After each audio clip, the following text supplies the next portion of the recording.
ನಾಟಕ ನೋಡಿ ನಾಟಕ ನೋಡಿ. ಇಲ್ಲಿ ನೆಲೆಸಿರುವ ಎಲ್ಲ ಗಣ್ಯರಿಗೂ ನನ್ನ ನಮಸ್ಕಾರಗಳು. ಇಂದು ನಾನು ನಿಮ್ಮೆಲ್ಲರಿಗೂ ಮೂಲಭೂತ ಹಕ್ಕುಗಳ ಬಗ್ಗೆ ಹೇಳಲು ಬಯಸುತ್ತೇನೆ. ಮೂಲಭೂತ ಹಕ್ಕುಗಳೇ? ಮೂಲಭೂತ ಹೌದು, ಮೂಲಭೂತ ಹಕ್ಕುಗಳು. ನೀವ್ಯಾರಾದರೂ ಮೂಲಭೂತ ಹಕ್ಕುಗಳ ಬಗ್ಗೆ ಓದಿದ್ದೀರೇ? ನೀವ್ಯಾರಾದರೂ ಮೂಲಭೂತ ಹಕ್ಕುಗಳ ಬಗ್ಗೆ ತಿಳಿದಿದ್ದೇರೆ? ಮೂಲಭೂತ ಹಕ್ಕುಗಳ ಉಪಯೋಗವೇನು? ಹಕ್ಕು ಎಂದರೆ ನಾಗರಿಕರಿಗೆ ಸಲ್ಲಬೇಕಾದ ಅಧಿಕಾರ. ವ್ಯಕ್ತಿಯ ವಿಕಾಸಕ್ಕೆ ಮತ್ತು ರಾಷ್ಟ್ರದ ಕಲ್ಯಾಣಕ್ಕೆ ಹಕ್ಕುಗಳು ಅನಿವಾರ್ಯ. ಆದ್ದರಿಂದ ಸಂವಿಧಾನವು ಪ್ರಜೆಗಳಿಗೆ ಹಕ್ಕುಗಳನ್ನು ನೀಡಿದೆ. ಇವುಗಳಿಗೆ ನ್ಯಾಯಾಂಗದ ರಕ್ಷಣೆ ಇದೆ. ಯಾವ ಹಕ್ಕುಗಳಿವೆ? ಸಮಾನತೆಯ ಹಕ್ಕು, ಸ್ವಾತಂತ್ರ್ಯದ ಹಕ್ಕು, ಧರ್ಮದ ಹಕ್ಕು,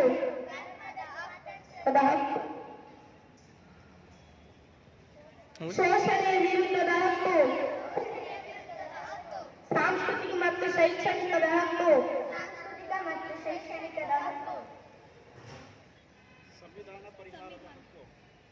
ಸಂವಿಧಾನ ಪರಿಹಾರಬದ್ಧದ ಹಕ್ಕು. ಮೂಲಭೂತ ಹಕ್ಕುಗಳನ್ನು ಪಾಲಿಸೋಣ. ಮೂಲಭೂತ ಹಕ್ಕುಗಳನ್ನು ಪಾಲಿಸೋಣ.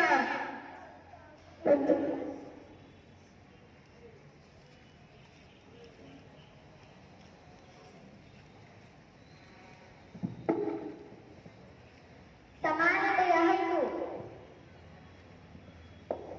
ಭಾರತದ ಎಲ್ಲ ವ್ಯಕ್ತಿಗಳು ಕಾನೂನಿನ ದೃಷ್ಟಿಯಲ್ಲಿ ಸರಿಸಮಾನರು. ಸಮಾನ ರಕ್ಷಣೆಯನ್ನು ಯಾರು ನಿರಾಕರಿಸಬಾರದು.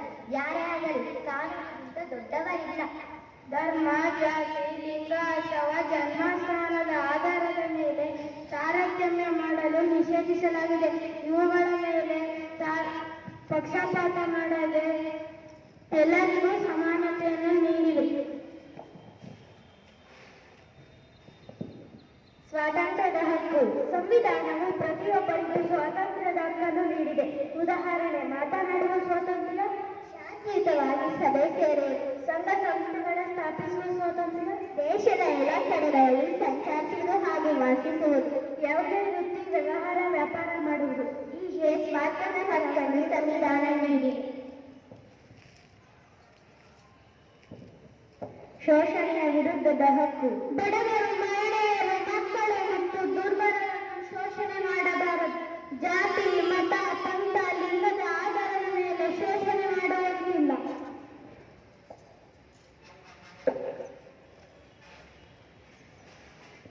ಧರ್ಮದ ಸ್ವಾತಂತ್ರ್ಯದ ಹಕ್ಕು. ಧರ್ಮದ ಸ್ವಾತಂತ್ರ್ಯದ ಹಕ್ಕು ಸಾರ್ವಜನಿಕ ಶಾಂತಿ, ಶಿಸ್ತು, ಆರೋಗ್ಯ ಮತ್ತು ನೈರ್ಮಲ್ಯಕ್ಕೆ ಧಕ್ಕೆಯಾಗದಂತೆ ಭಾರತದ ಪ್ರಜೆಗಳು ಇಷ್ಟವಾದ ಧರ್ಮವನ್ನು ಸ್ವೀಕರಿಸುವ ಸ್ವಾತಂತ್ರ್ಯ ಹೊಂದಿರುತ್ತಾರೆ. ಸಾಂಸ್ಕೃತಿಕ ಮತ್ತು ಶೈಕ್ಷಣಿಕ ಹಕ್ಕು.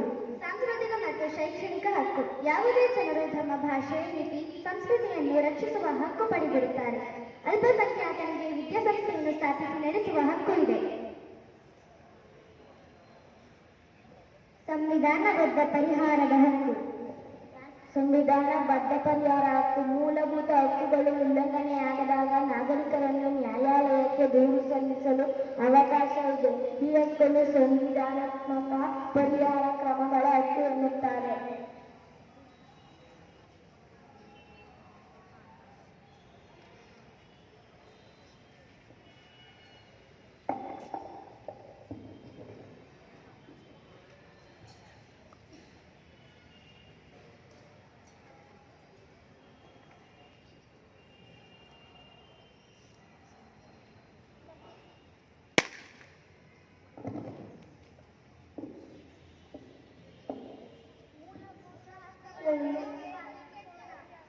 ಮೂಲಭೂತ ಹಕ್ಕುಗಳನ್ನು ಪಾಲಿಸೋಣ. ಮೂಲಭೂತ ಹಕ್ಕುಗಳನ್ನು ಪಾಲಿಸೋಣ.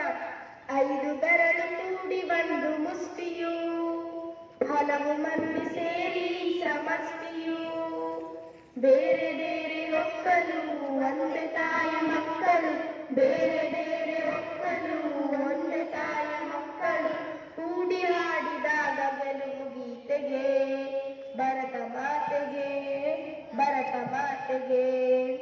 ಮೊಳಗಲಿ ಮೊಳಗಲಿ ನಾಡಗೀತವು, ಮುಂಡಲಿ ಮೂಡಲಿ ಸುಪ್ರಭಾತವು, ಮೊಳಗಲಿ ಮೊಳಗಲಿ ನಾಡಗೀತವು, ಮೂಡಲಿ ಮೂಡಲಿ ಸುಪ್ರಭಾತವು.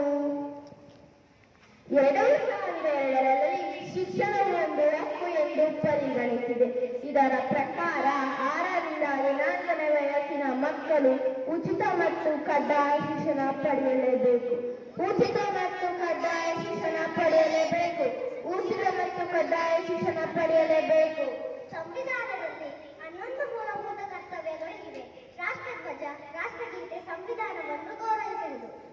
ನಮ್ಮ ಸಾಂಸ್ಕೃತಿಕ ಪರಂಪರೆಯನ್ನು, ಐತಿಹಾಸಿಕ ಸ್ಮಾರಕಗಳನ್ನು ರಕ್ಷಿಸುವುದು. ಸ್ವತಂತ್ರ ಚಳವಳಿಯಲ್ಲಿ ಉನ್ನತ ಆದರ್ಶಗಳನ್ನು ಪಾಲಿಸುವುದು. ಪ್ರಾಕೃತಿಕ ಪರಿಸರವನ್ನು ರಕ್ಷಿಸುವುದು. ಮಾತೃಭೂಮಿಯನ್ನು ರಕ್ಷಿಸುವುದು. ಭಾರತದ ಏಕತೆಯನ್ನು ರಕ್ಷಿಸುವುದು. ಭಾರತೀಯರೆಲ್ಲ ನಾವೆಲ್ಲ ಒಂದೇ ಎಂಬ ಭಾವನೆ ಇರಬೇಕು. ದೇಶದ ಪ್ರಗತಿಗೆ ಶ್ರಮಿಸುವುದು. ಸಾರ್ವಜನಿಕ ಆಸ್ತಿಯನ್ನು ರಕ್ಷಿಸುವುದು. ವೈಜ್ಞಾನಿಕ ಮನೋಭಾವನೆ, ವೈಚಾರಿಕತೆಯನ್ನು ಬೆಳೆಸುವುದು.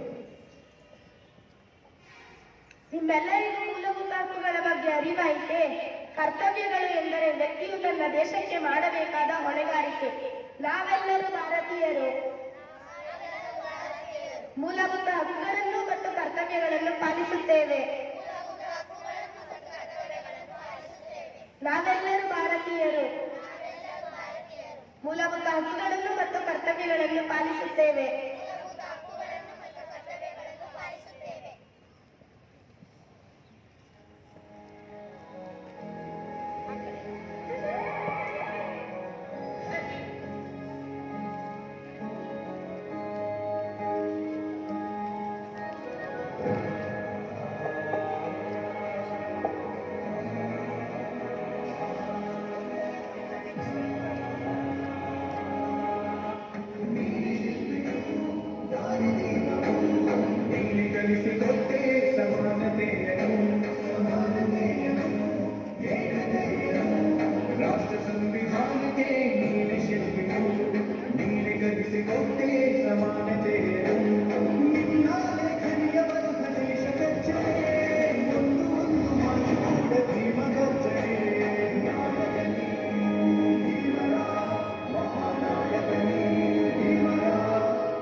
ಧನ್ಯವಾದಗಳು.